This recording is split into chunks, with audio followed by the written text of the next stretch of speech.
conversado desde a última semana sobre esse tema, a boa gestão da vida em tempos de vacas magras. No último final de semana, pastor Eduardo esteve conversando com vocês sobre a importância da gente buscar uma nova perspectiva. Diante de situações, diante de problemas, às vezes, a gente tem dificuldade de enxergar fora da caixa. E no caso da história que nós estamos narrando e refletindo aqui, Faraó estava com uma dificuldade e ele não conseguia encontrar solução dentro da caixa, e eis que José é a opção fora da caixa, e não é José aquele que apresenta a opção, mas José é instrumento de Deus para apresentar a opção para Faraó. Quem sabe você vive um momento na sua vida que você precise definitivamente abrir o seu coração e a sua mente para a perspectiva de Deus acerca da sua vida, a perspectiva de Deus acerca dos seus talentos, a perspectiva de Deus acerca da sua vida profissional, a perspectiva de Deus acerca da sua família. Pense nisso. Quem sabe esta série é o momento de você tomar decisões sérias e abrir o seu coração e abrir a sua mente para ter a perspectiva de Deus acerca da sua vida. E hoje, nós vamos conversar sobre o desafio de reorganizar prioridades, porque uma nova perspectiva traz para todos nós a necessidade de reorganizarmos as nossas prioridades à luz dessa nova perspectiva. Isso me faz lembrar que em setembro de 2007, eu fui convidado para falar numa conferência de plantação de igrejas no Chile, Santiago, e assim que terminou a conferência, no dia seguinte, um amigo muito querido, pastor lá, me convidou para conhecer o Vale Nevado, uma estação de esqui cravada no alto da Cordilheira dos Andes. Então, pela manhã ele me pegou, e quem já esteve lá sabe quantas curvas tem para você chegar lá e quão fechadas são aquelas curvas. E num determinado momento, depois de uma curva, a minha atenção assim foi pega por essa cena que você vê. No pano de fundo, uma montanha coberta pela neve, uma montanha que assim expressa sua grandeza, o seu poderio, a sua majestade, mas no primeiro plano me chamou a atenção essas árvores que pareciam mais gravetos fincados na terra. Eu observei essas árvores e a sensação que eu tinha é que não existia qualquer sinal de vida nessas árvores. A sensação que dava é que elas haviam morrido. E foi nesse momento que, conversando com esse amigo, ele apontou para a sabedoria da natureza, dizendo algo mais ou menos assim, que essas árvores, ao perceberem a chegada do inverno, elas fizeram algumas opções. Elas abriram mão de seus frutos, de suas flores e folhas, para reter toda a energia no caule. Em outras palavras, percebendo o momento, elas reorganizaram suas prioridades. Interessante, né? As árvores fazem isso. As aves fazem isso. A natureza faz isso. Porque para nós, seres humanos dotados de inteligência e percepção, nós temos tanta dificuldade de fazer isso? Perceber o nosso momento e reorganizar as nossas prioridades à luz desse momento. O livro de Eclesiastes, no capítulo 3, apresenta uma poesia muito bonita, que começa dizendo assim: para tudo a ocasião certa, há um tempo certo para cada propósito debaixo do céu. E a poesia continua dizendo que há tempo da gente persistir, mas há tempo da gente desistir. Há tempo da gente abraçar, há tempo da gente se afastar. Há tempo da gente trabalhar intensamente, há tempo da gente recuar e se dedicar à família. Há tempo da gente cuidar da esposa. Há tempo da gente ser cuidado pela esposa. Há tempo de nós sermos criados e cuidados pelos nossos pais. Há tempo da gente voltar para casa para cuidar dos pais que cuidaram de nós. Interessante que a gente pode viver a vida de duas formas. A primeira delas é de forma superficial e dispersa. E me parece que a nossa cultura, essa cultura que a gente nunca consegue estar no mesmo lugar integralmente, a gente está aqui, mas o celular está vibrando no bolso, a gente está aqui, mas tem gente mandando mensagem pelo WhatsApp, tem gente postando coisa no Facebook, e a gente está sempre dividido. E isso faz com que a gente nunca consiga prestar atenção no que está acontecendo.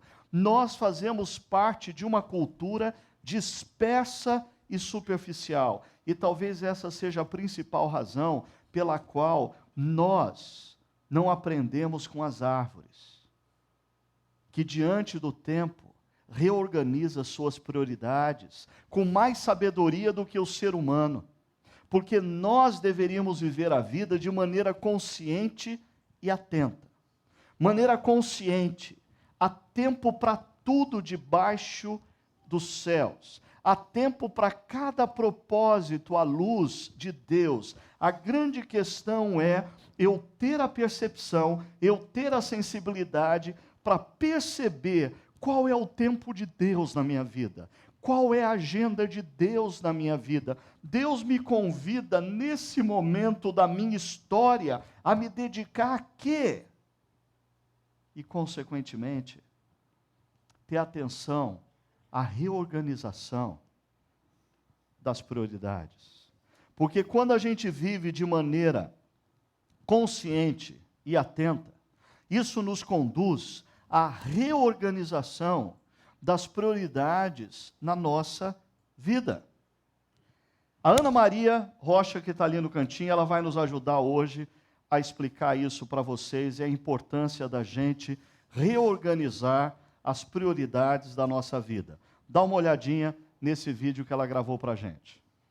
Você já parou para pensar quais são as prioridades da sua vida? Imagine só que nesse vasilhame aqui, ele tenha todas as coisas com as quais nós preenchemos a nossa vida. Sejam elas fazer compras, cuidar da família, cuidar da nossa carreira, ver novelas, ficar na internet. Tantas coisas que quando chega ao fim do dia, a gente vê que a nossa vida e o nosso dia já estão completamente lotados. E imagine que então agora eu queira realmente colocar aqui dentro desse vasilhame, sem ultrapassar a superfície, as coisas que realmente são prioritárias. O que acontece quando eu começo a querer colocar na minha vida essas coisas que são prioritárias dentro desse vasilhame que nós já carregamos com tantas coisinhas do dia a dia? Olha só, não coube, está lotado. E essa é a nossa vida se a gente parar para pensar. E aí, eu quero propor uma outra ordem. Então, em primeiro lugar, a minha prioridade é a minha vida com Deus, a minha vida com a minha família, a minha vida dos meus estudos. Então, eu coloco essas peças todas que representam realmente as coisas prioritárias que você tem na sua vida, eu também tenho, elas só estão um pouco fora de ordem. Agora, veja, eu coloquei essas prioridades que eu considero aqui para mim, e agora eu vou tentar colocar todas as demais coisas que eu fiz e tenho feito ao longo da minha vida, no meu dia a dia. E agora eu coloco essas coisas aqui e a gente vai perceber que quando a ordem está alterada, cabe certinho aqui, sem passar para cima dessa base. Que tal você alterar as prioridades da sua vida, colocando Deus primeiro, a sua família e as demais coisas? Pense nisso. Quais são as prioridades de Deus para a sua vida nesse momento da sua história? Lembre-se que para você responder essa pergunta, você precisa responder uma pergunta anterior. Qual é o tempo de Deus na sua vida? Nesse momento da sua história, Deus está desafiando você a viver o quê? E aí restabeleça as prioridades. A reorganização das prioridades é isso que acontece quando Faraó escuta José naquele momento em que nós vimos na semana passada. Faraó teve um sonho, nenhum dos seus magos e sábios conseguem interpretar esses sonhos. O chefe dos copeiros se lembra de um jovem hebreu que estava na prisão com ele 2 anos antes, que revelava sonhos de maneira surpreendente. Esse jovem hebreu chamado José é trazido na presença de Faraó, ele interpreta o sonho de Faraó, e aí, o que José acrescenta a esse fato? Veja, Gênesis 41, 33 a 36. José diz assim para Faraó: procure agora o Faraó, um homem criterioso e sábio, e coloque-o no comando da terra do Egito. O Faraó também deve estabelecer supervisores para recolher 1/5 da colheita do Egito durante 7 anos de fartura. Eles deverão recolher o que puderem nos anos bons que virão e fazer estoques de trigo que, sob o controle do Faraó, serão armazenados nas cidades. Esse estoque servirá de reserva para os 7 anos de fome que virão sobre o Egito, para que a terra não seja arrasada pela fome. Faraó tem diante de si a necessidade, primeiramente, de definir qual vai ser a sua fonte de orientação. Ele tem consciência de qual é o momento dele. Tem pela frente 7 anos de abundância e depois 7 anos de fome e de escassez. Esse é o tempo, esse é o momento da vida de Faraó. A primeira coisa que ele precisa definir é qual será a fonte da sua orientação nesse período. O que José diz para Faraó é: procure agora o Faraó um homem criterioso e sábio. E parece que os conselhos dos sábios e magos do Egito não serviam para esse momento. Toda cultura possui os seus sábios e os seus magos. A mídia contemporânea possui os seus magos e os seus sábios. A mídia constantemente tenta nos induzir a fazer coisas, a conceber coisas, a achar que determinados padrões são naturais, mas tudo isso não passa de articulação e de influência e de conselho de magos e sábios da cultura.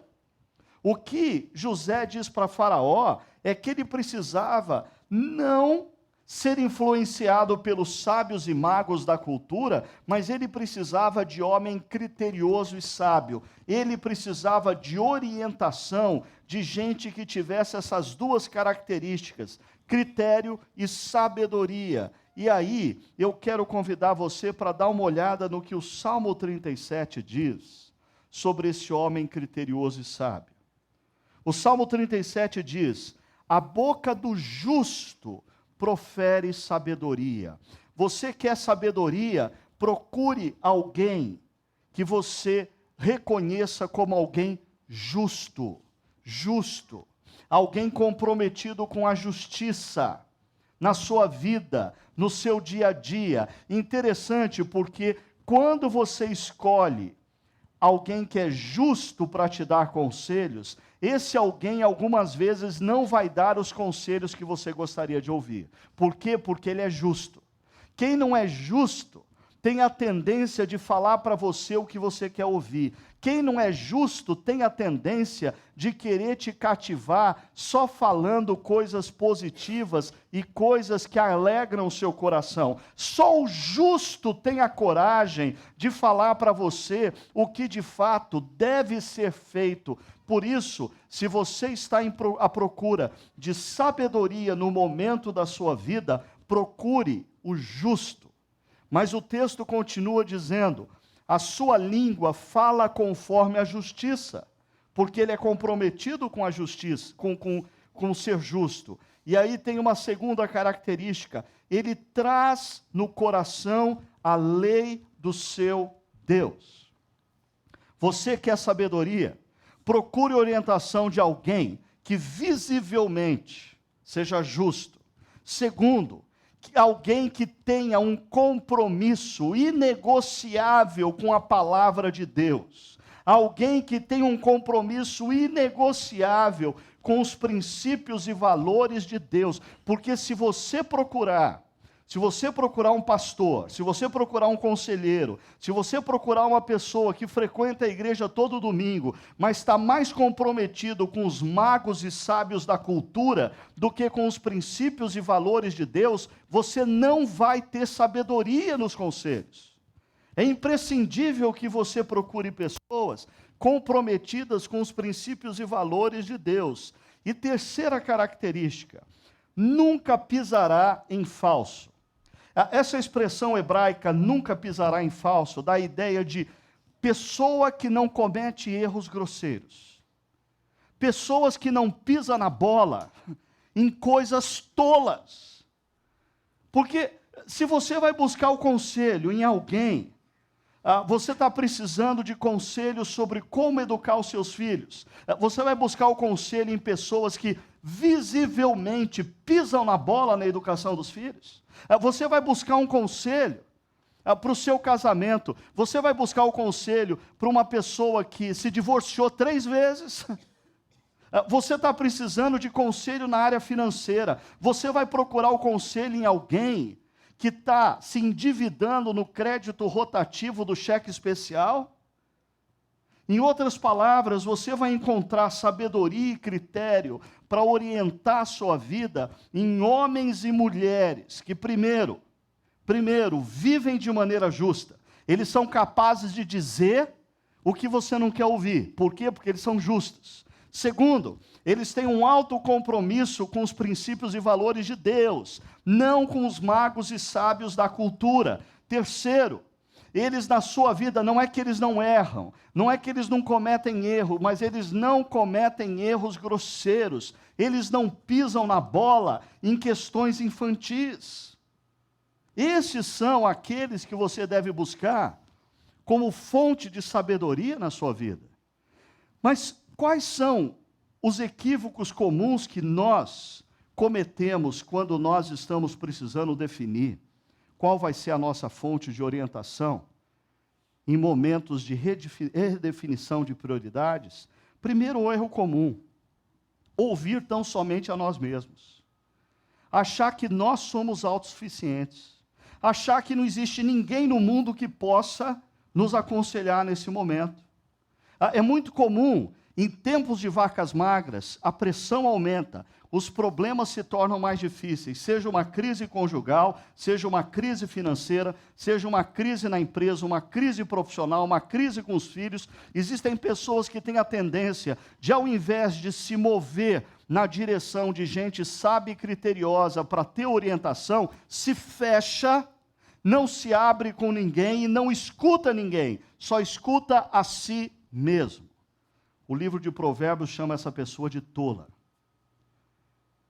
O livro de Eclesiastes diz que essa pessoa, ela está correndo risco, porque quando ela cair, ela não vai ter ninguém que a levante.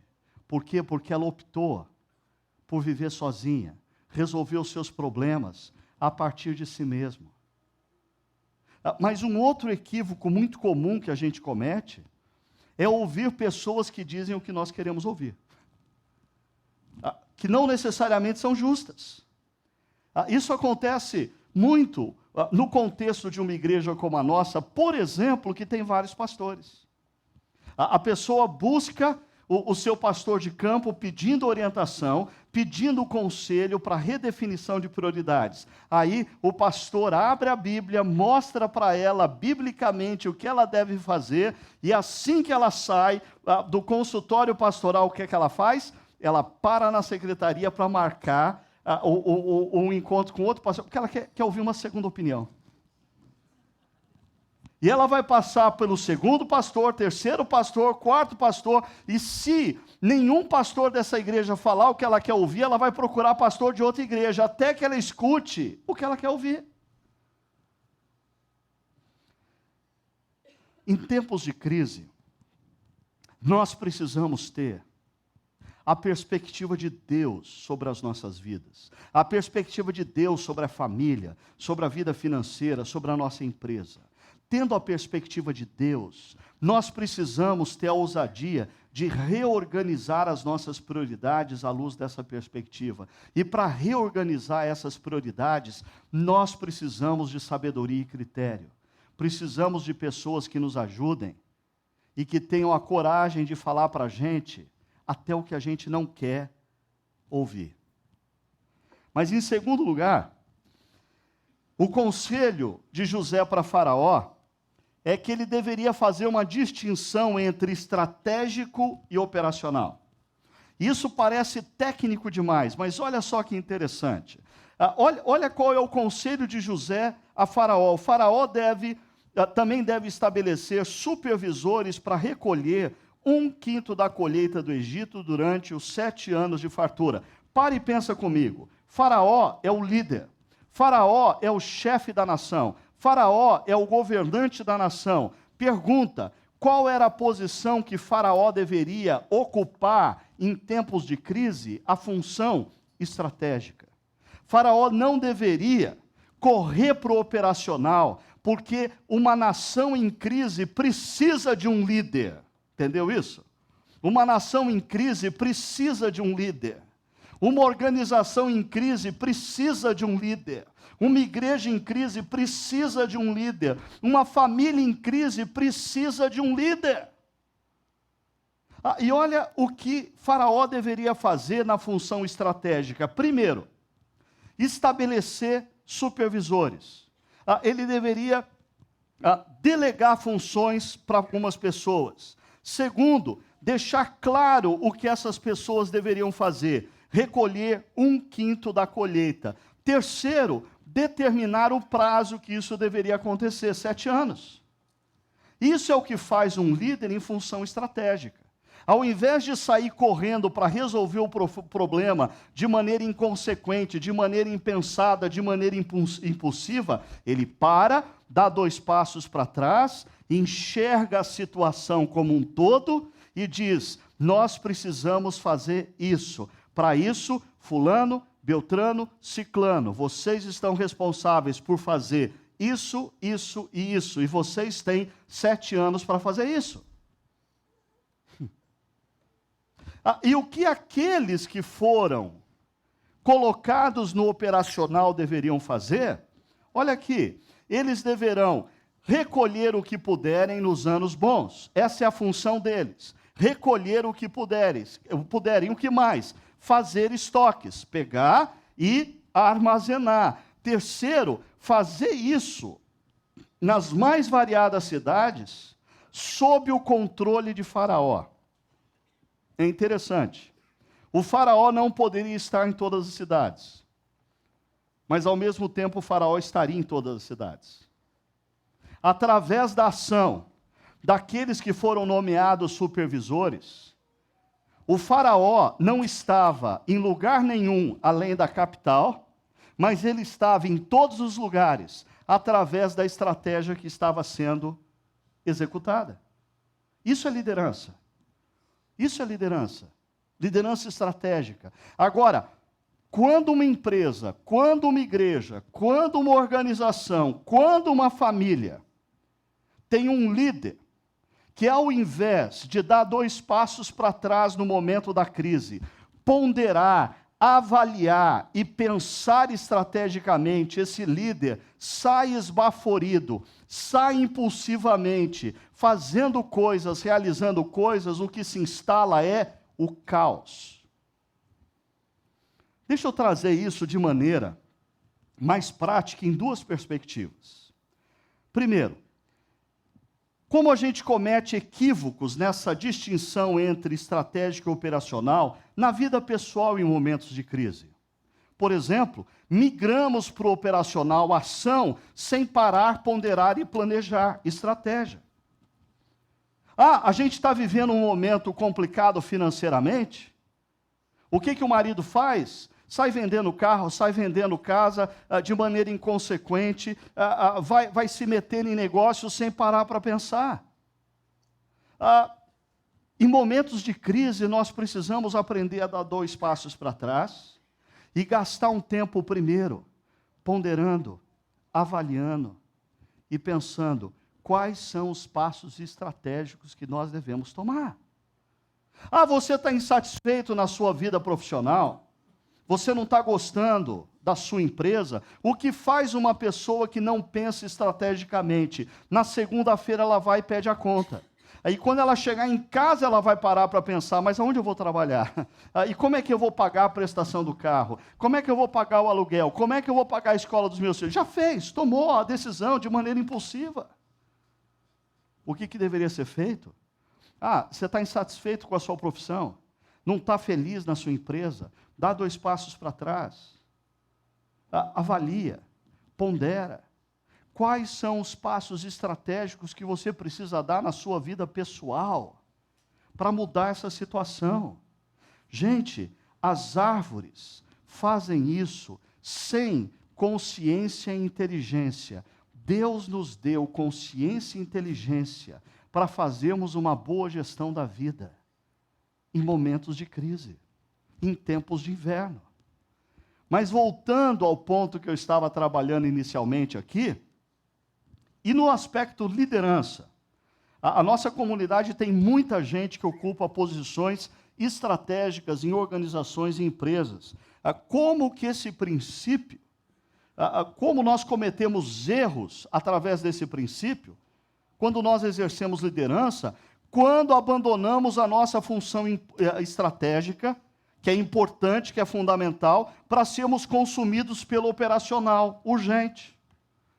Quando diante da crise, aquele que deveria ponderar, avaliar e estabelecer estratégias, sai correndo desesperado para agir no operacional, achando que, se ele trabalhar mais, ele vai resolver os problemas. Não. Você vai se tornar mais cansado, você vai ficar mais exausto, você vai ficar mais estressado, mas não necessariamente você vai sair do problema que a sua empresa se encontra. Essa coisa do importante e urgente, pensando nisso essa semana, me veio à mente essa matriz da boa gestão do tempo e esforços, que o Stephen Covey, naquele livro, 7 hábitos de pessoas altamente eficientes, ele atribui a Dwight Eisenhower, ex-presidente dos Estados Unidos. E o que é essa matriz da boa gestão? Muitos de vocês já viram isso, então eu vou passar rapidinho, mas só para a gente fazer uma aplicação aqui. Diante de toda responsabilidade, tarefa ou demanda, precisamos parar e nos questionar. Primeiro, quão importante é isso? Segundo, quão urgente é isso? O grande problema é que a nossa matriz de como nós usamos o nosso tempo e os nossos esforços, ela é grandemente condicionada pela segunda pergunta. E a segunda pergunta nos consome, e na vida a gente para de pensar na primeira pergunta, que é a essencial, que é a fundamental. E como o Eisenhower organizava a sua vida à luz dessas 2 perguntas? Esses 4 quadrantes. O quadrante vinho, lá em cima, o que ele é? Ele é o momento em que incêndios e crises emergem, e ali você tem coisas que são importantes e urgentes. Não tem como você negociar. Um filho está com febre de 42 graus. Você não pode falar, não posso sair da reunião. Você não pode falar, deixa eu esperar terminar esse filme. Não, você tem que pegar o seu filho e ir para o médico agora. É urgente e é importante. Então, faça imediatamente. O quadrante verde são aquelas áreas em que nós somos assaltados por coisas urgentes, mas não necessariamente importantes. via de regra, coisas urgentes e não necessariamente importantes nos são trazidas por outras pessoas. Nos são trazidas por pessoas que nos mandam e-mail, nos mandam WhatsApp, nos ligam ou batem na porta, entram, posso te interromper um segundinho? Antes fosse um segundinho, porque a demanda que aquela pessoa tem vai gerar uma bagunça na sua agenda. Agora, para pensar o seguinte, via de regra, nesse quadrante verde, pessoas trazem para nós o que é importante para elas. E gente que não tem noção na própria vida do que é importante para si mesmo, via de regra é consumido pela agenda daqueles que estão à sua volta. Chefes de equipe, líderes de empresa, pais de família ou mães na relação com seus filhos que não têm consciência do que é importante, constantemente são engolidos pelo que é urgente na visão do funcionário, na visão do liderado, na visão da esposa, no caso o homem, na visão dos filhos, no caso a mulher e o homem. O terceiro quadrante, que está ali em rosa, são distrações. Distrações. É aquela viajada na internet durante o horário do trabalho. Você começa a fazer uma pesquisa. Deixa eu ver como que está a cotação do dólar. Aí você entra, e aí tem uma notícia em cima. Nossa, o que é isso aqui? E da notícia você vai, e de repente você gastou meia hora ali. E a tentação de, não, eu só vou dar uma olhadinha se alguém curtiu o que eu postei no Facebook. Olha o que fulano postou. Eu preciso mandar isso aqui para fulana. Eu preciso mandar isso aqui para fulano. Mas peraí, como é? Nossa, fulana casou outra vez. Olha, as fotos dela estão aqui. E pronto. 2 horas da sua história perdido com a vida dos outros.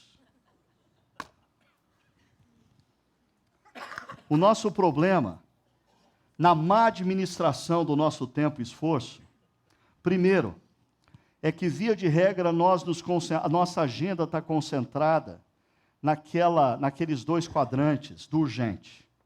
Seja importante, seja não importante, a nossa agenda vai sendo engolida pelo que é urgente. E porque o que é urgente nos cansa, o que é urgente nos desgasta, o que é urgente manda uma mensagem para o nosso cérebro dizendo assim, você bem que merecia um tempinho livre. O que a gente faz? Constantemente a gente migra para as distrações. E aqui se estabelece o que Eisenhower chamava de triângulo do caos. Triângulo do caos. A vida se torna caótica na profissão. A vida se torna caótica na família. A vida se torna caótica na ótica pessoal. Por quê? Porque nos falta, justamente, plano e estratégia.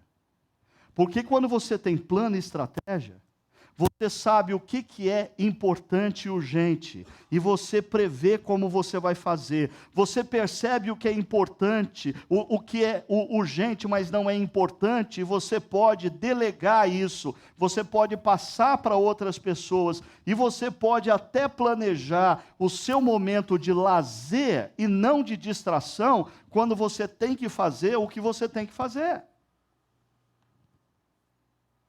A gente acaba sendo maus mordomos da vida por uma coisa muito simples. Nós paramos pouco para analisar, ponderar e estabelecer prioridades.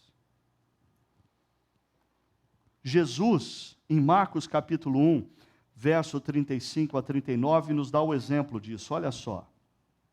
De madrugada, quando ainda estava escuro, Jesus levantou-se, saiu da casa e foi para um lugar deserto onde ficou orando. O que era importante para Jesus? Se Jesus estivesse vendo aquela a dinâmica da Ana Maria e ele falasse assim, peraí, deixa eu ver se eu consigo fazer esse negócio. Qual seria a primeira pedra que Jesus pegaria e colocaria no vasilhame da sua vida? tempo com Deus. Interessante. Jesus era o próprio Deus. A pergunta é, se Jesus precisava de tempo de oração, que dirá eu e você? E você diz, mas eu não tenho tempo. E aí eu me lembro de Martinho Lutero que dizia que eu tenho tantas coisas para fazer, tantas coisas para fazer, tantas coisas para fazer, que se eu não orar pelo menos 4 horas, eu não consigo fazer.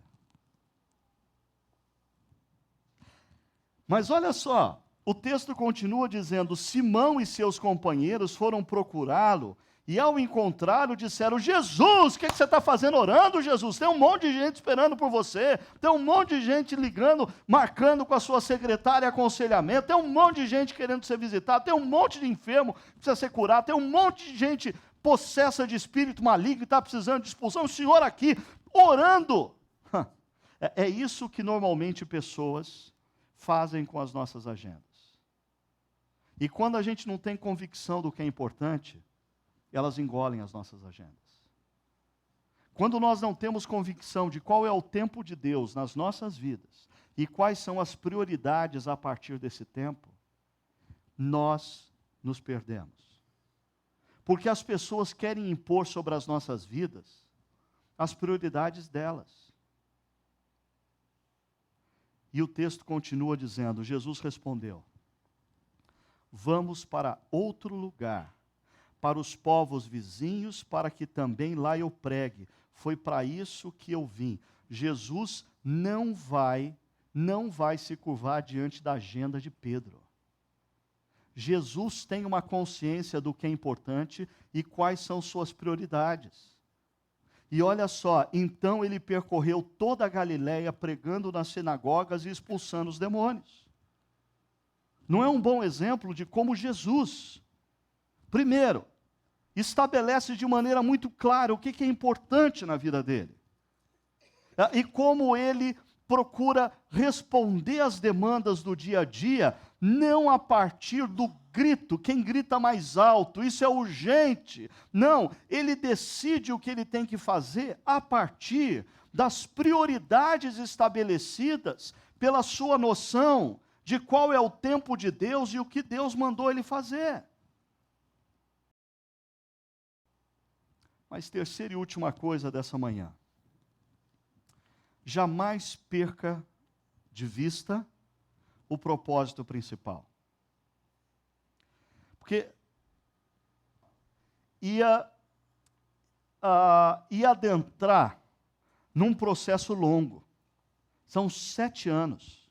7 anos pegando 1/5 da safra, armazenando, supervisionando, muitas reuniões, construções de muitos armazéns, e os ajustes necessários para depois, nos próximos 7 anos, distribuir isso aí de maneira sábia. Era muito tempo, era muita coisa, eram muitas tarefas.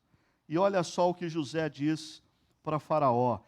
Esse estoque servirá de reserva para os 7 anos de fome que virão sobre o Egito, para que a terra não seja arrasada pela fome. Toda essa reestruturação do Egito, toda essa reestruturação do pessoal que trabalhava para o faraó, toda essa reestruturação na vida do faraó, tinha um propósito. Lá na frente, quando a fome chegasse, a terra não ser arrasada pela fome. Mas sabe o que acontece muitas vezes com a gente? Deixa eu contar um momento da minha vida. Em 1996, finalzinho de 96, eu estava me preparando para voltar para o Brasil depois de um tempo de estudo nos Estados Unidos. E eu sempre tive um desejo no coração, que era trabalhar com jovens pastores, apoiar jovens pastores, contribuir na formação de jovens pastores. E eu pensei assim, eu quero ter um ministério de apoio a jovens pastores. Mas a pergunta é, como que eu vou me sustentar? Aí eu pensei comigo assim, bom, o mês tem 4 finais de semana normalmente. Se eu pregar em 2 igrejas por final de semana, e essas igrejas me derem X de oferta, eu consigo tanto do meu sustento, e se eu der umas 10 aulas em seminários, e eu fazendo uma média X de hora a aula, eu consigo mais uma parte do meu sustento, e se eu conseguir escrever um livro por semestre e vender os direitos autorais disso, eu consigo complementar. E talvez, se eu mantiver o contato com umas 10 famílias, quem sabe eles possam contribuir, e eu posso então complementar o meu salário. Mas quando eu botei tudo isso numa planilha, eu olhei e falei assim, sabe o que vai acontecer? Em 3 anos, eu vou estar absorvido por tanta coisa, que eu vou me esquecer do porquê que eu entrei nisso. É mais ou menos, eu não sei quantos aqui conhecem, uma história que circula na internet, é a parábola da Arca de Jacó, que eles dizem que foi a primeira tentativa da Arca.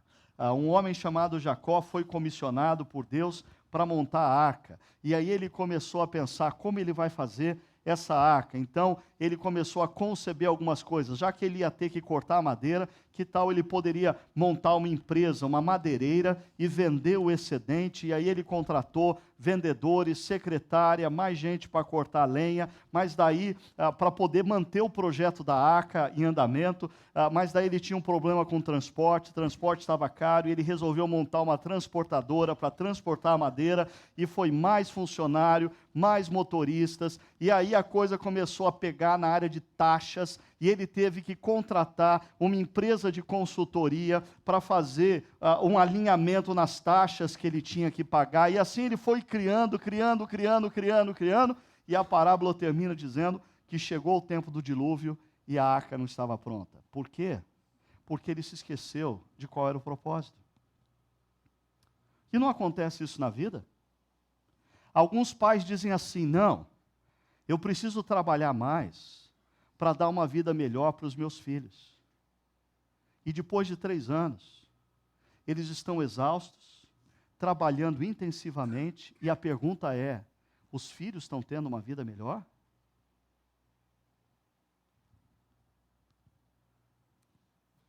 Veja só, aqui nós temos a diferença nesse conselho entre o que José diz para o faraó, armazene para que a terra não seja devastada pela fome, com a diferença da parábola do rico insensato. Eu achei interessante porque o que José diz para Faraó é a mesma coisa que o rico insensato pensa, lá na parábola de Lucas 12, depois você dá uma olhada. José diz para Faraó, você tem que armazenar o excedente, você tem que construir novos celeiros, você tem que guardar tudo, para que a terra não seja devastada pela fome. O que o rico insensato diz? Não, eu vou pegar o excedente, eu vou construir celeiros, eu vou botar tudo em celeiros e eu vou viver bem. Aonde está a diferença nisso? Qual é a sua motivação? Qual é o propósito de Deus ter te dado um bom emprego? Qual é o propósito de Deus ter te dado condições melhores financeiramente? Qual é o propósito de você ter excedente? Aqui existem 2 equívocos também. Primeiro, fazer do que somos e temos um fim e não um meio. Faraó tinha o poder para tomar decisões estratégicas, o poder para nomear, o poder para armazenar, mas o faraó não podia se esquecer de que o que ele era, o que ele tinha, o poder, os recursos, não era um fim, e sim um meio para ele ser bênção para a terra. Segundo, em meio às tarefas e demandas, nos esquecemos do propósito final. Eu conheço, inclusive, pessoas que disseram assim, não, eu vou montar essa empresa para servir o reino de Deus. Porque eu quero, com os recursos dessa empresa, sustentar a obra missionária. Eu quero sustentar missionários, eu quero sustentar a plantação de igreja. Só que sabe o que acontece? Aquela empresa dá tanta dor de cabeça, e ele está sendo tão consumido por aquela empresa, que nunca chegou a hora do propósito final daquela empresa. Quantas pessoas eu não conheço dizendo, não, eu quero ser um profissional, um profissional que tenha recursos e que seja bem-sucedido para abençoar a vida de outras pessoas. Só que daí, esse negócio de fazer o gerenciamento de uma vida profissional bem-sucedida gasta tanta energia, tanto recurso, tanto esforço, tanta noite mal dormida, que o sujeito não é capaz hoje nem de abrir a porta para uma mulher grávida que está estacionando o carro na igreja. Ele não tem tempo para olhar e para enxergar o que as pessoas estão fazendo e precisando. Assim, queria convidar vocês para a gente nessa manhã parar um pouquinho e refletir e praticar algumas coisas. Primeiro, qual o tempo de Deus em sua vida? Quais deveriam ser suas prioridades nesse tempo? Ao longo da nossa história, presta atenção, Eclesiastes 3, há tempo para tudo. Qual é o tempo de Deus para a sua vida?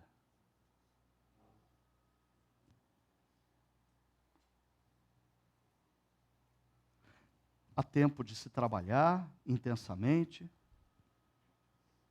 há tempo de olhar mais para a família.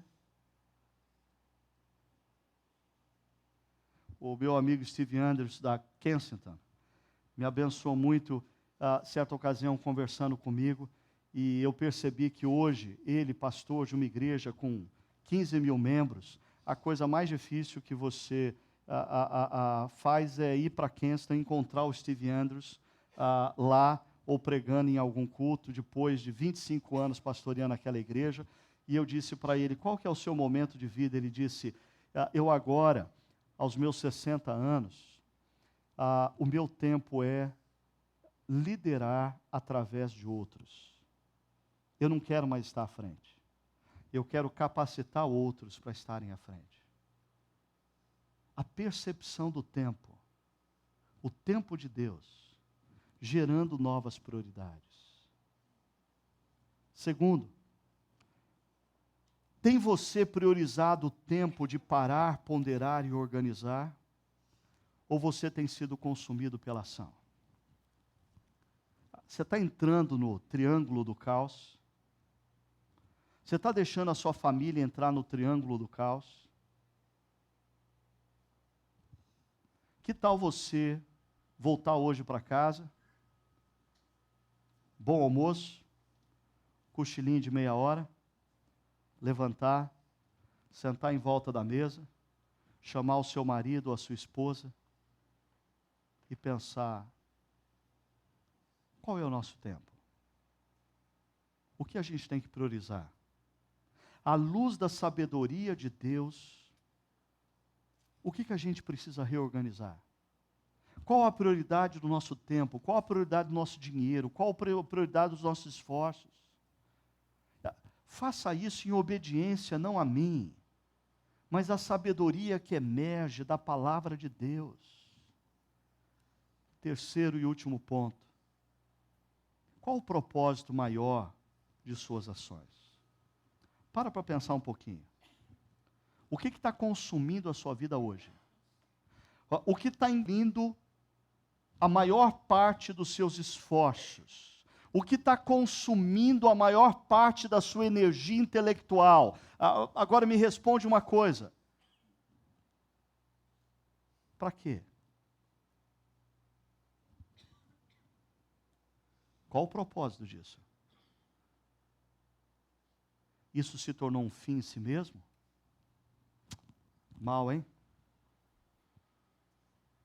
Está na hora de você primeiro pensar qual que é o propósito que a sua vida tenha.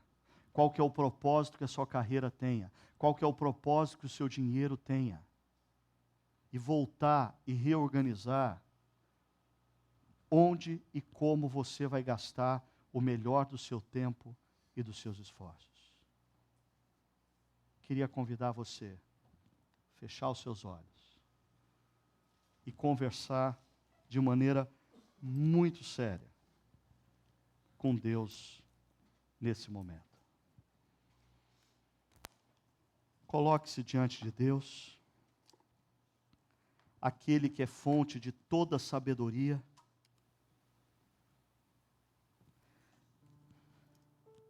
Peça para Ele iluminar a sua mente, o seu coração nesse momento, ajudando você a compreender melhor qual é o tempo dele para você. Qual é o tempo de Deus nesse momento da sua história?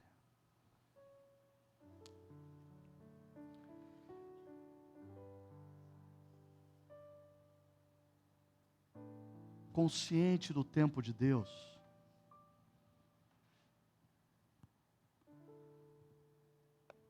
quais precisam ser as suas prioridades?